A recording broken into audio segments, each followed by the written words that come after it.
Today we are going to do another edition of Security 101 for Vibe Coders, middleware.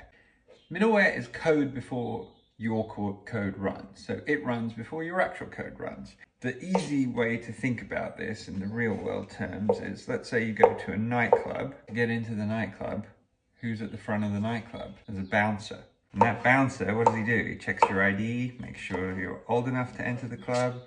Maybe your dress code is appropriate for the club. Maybe it's a question of allowing people, a certain number of people into the club at specific times. You can think of that bouncer as being the middleware in your application, because what it's doing is similar, but in code terms. When would you even have middleware?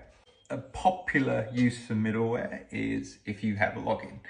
So you've got some kind of protected pages, things that only a specific user, a logged in user, is allowed to see because it's related to their information. You log into a bank's website, it's only your account that you can see. You can't see anyone else's bank account, right?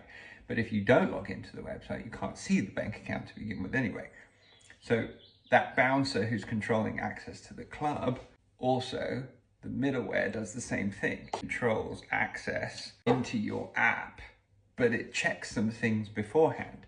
And so your code should really validate that the middleware is working well before people come into the website.